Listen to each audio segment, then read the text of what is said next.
주님의 십자가를 바라보며 오늘도 그 십자가의 은혜를 힘입어 살아가기를 원하시는 성도님들에게 아버지 하나님께서 주시는 평안과 기쁨이 가득하기를 간절히 소망합니다. 오늘 본문 말씀은 마태복음 26장 36절부터 46절까지입니다.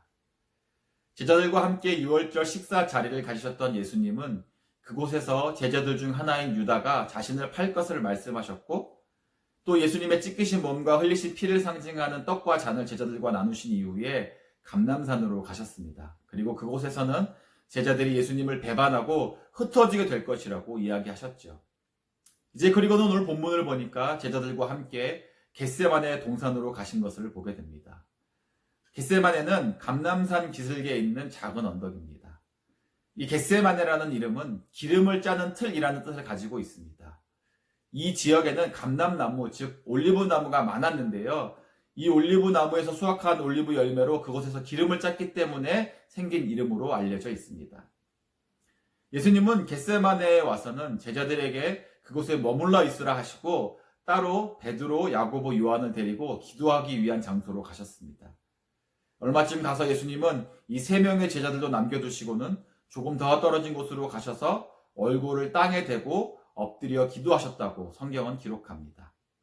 그런데 이렇게 겟세마네에 와서 기도의 자리로 나아갈 때까지의 예수님의 마음을 37절을 보니까 우리말 성경 번역에는 예수님께서 슬픔에 잠겨 괴로워하셨다라고 기록하고 있고요. 38절에서는 예수님이 제자들에게 내 마음이 너무 괴로워 죽을 지경이다라고 직접 말씀하신 것을 보게 됩니다. 십자가의 죽음을 하루 앞둔 예수님의 솔직한 마음이 이렇게 기록되어 있는 것이죠.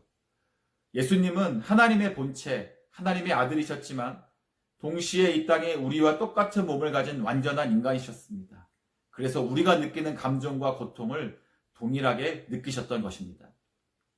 죽음은 육신을 입은 인간인 모두에게 두렵고 고통스러운 것입니다.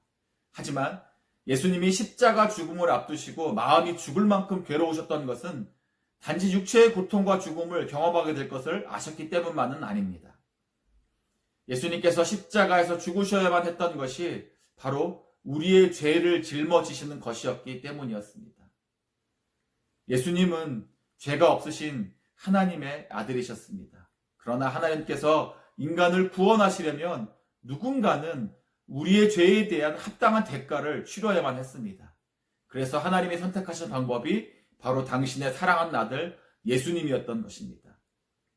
이 예수님이 성령으로 잉태되어 이 땅에 육신을 입고 태어나신 것이죠.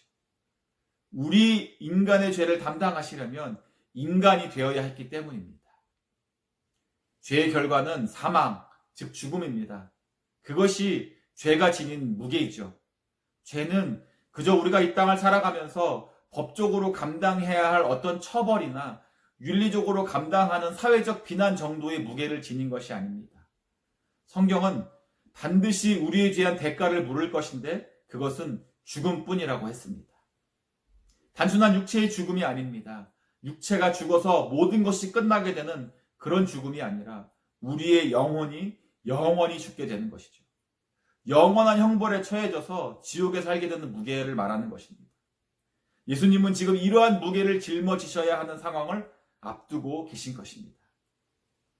죄가 없으신 예수님께서 인간들의 모든 죄를 짊어지시고 그 대가를 지불하시기 위해 십자가에 달리셔야만 했던 것이죠.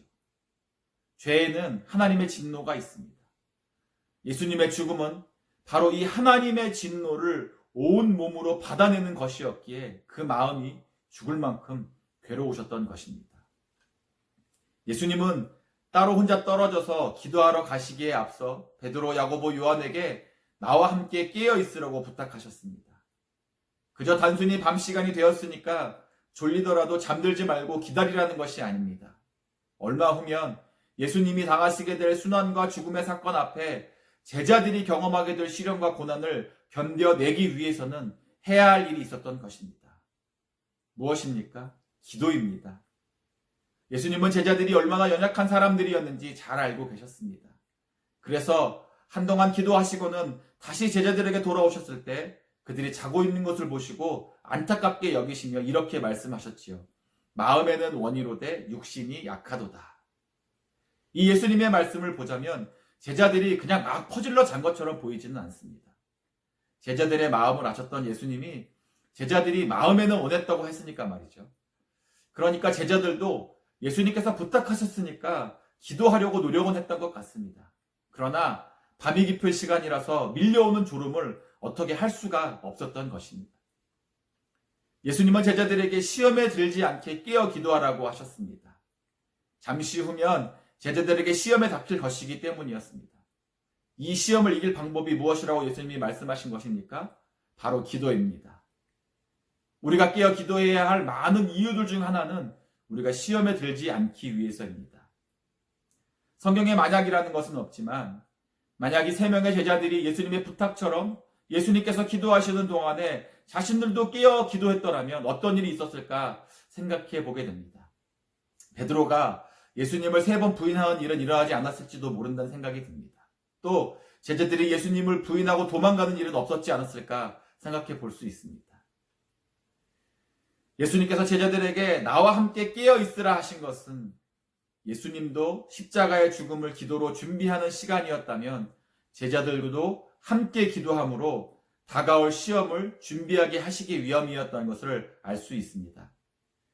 우리는 인생을 살아가면서 수많은 시험을 만나게 됩니다.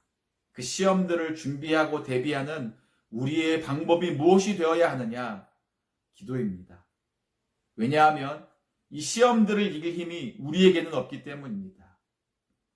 우리가 인간의 지식과 인맥과 지혜와 술수와 다른 모든 것들을 동원해서 우리 앞에 닥친 문제를 해결하고 적들을 물리친다고 하더라도 그것이 우리의 뜻에만 부합된 것이라면 그것은 진정한 승리가 될 수 없음을 알아야 합니다. 베드로가 예수님을 체포하러 온 군인의 귀를 칼로 잘랐을 때 예수님께서 베드로에게 칼을 칼집에 넣으라 하시고는 이렇게 말씀하셨습니다. 요한복음 18장 11절인데요. 아버지께서 주신 잔을 내가 마시지 아니하겠느냐라고 하셨습니다. 베드로는 군인의 귀를 잘라서라도 예수님이 잡혀가시면 안 된다는 자신의 생각을 관철시키고 싶었던 것입니다. 그러나 그것은 베드로의 뜻이었죠. 예수님께서 십자가 죽음을 앞두시고 그 늦은 밤에 기도의 자리로 나아가셔서 기도했던 내용은 이것이었습니다. 내 아버지여, 만일 할만하시거든 이 잔을 내게서 지나가게 하옵소서. 그러나 나의 원대로 마시옵고 아버지의 원대로 하시옵소서. 예수님이 아버지 하나님께서 뭐든지 하실 수 있는 분이신지 몰라서 이렇게 기도하신 것입니까? 아닙니다. 예수님은 육신을 입고 있는 자신이 지금 느끼고 있는 괴로운 마음을 그저 하나님 앞에 토해낸 것입니다. 예수님이 정말 원하셨던 것은 하나님 아버지의 뜻이 온전히 자신을 통해 이루어지는 것이었습니다. 그래서 3번이나 같은 기도를 드리시며 자신을 온전히 하나님 뜻에 굴복해 하신 것입니다. 우리의 기도 생활을 돌아봤으면 좋겠습니다. 우리의 기도가 주로 어떤 내용으로 채워져 있다고 생각하십니까? 혹시 내가 바라는 것들만 쭉 리스트처럼 나열해 놓는 것으로 우리의 기도가 채워져 있지는 않습니까? 그리고는 우리의 기도 제목들대로 되었다고 그것이 하나님의 응답이라고 여기지는 않습니까? 예수님께서 하나님으로부터 받은 기도의 응답은 십자가를 지는 것이었음을 기억하시기 바랍니다. 우리의 기도의 목표는 내가 원하는 것을 이루기 위함이 아니라 하나님의 뜻이 이루어지게 하기 위한 것이어야 합니다. 예수님께서 기도로서 자신을 온전히 하나님의 뜻에 드렸던 것처럼 우리들도 기도를 통하여 시험을 이기며 하나님의 뜻을 분별하여 그 뜻이 이루어지도록 하는데 우리 자신을 드려야 합니다. 무너진 기도의 자리를 회복하시고 그 기도의 자리에서 더욱 자신을 쳐서 하나님께 복종하는 데 힘쓰시는 우리 모두가 되시기를 주님의 이름으로 간절히 축원합니다.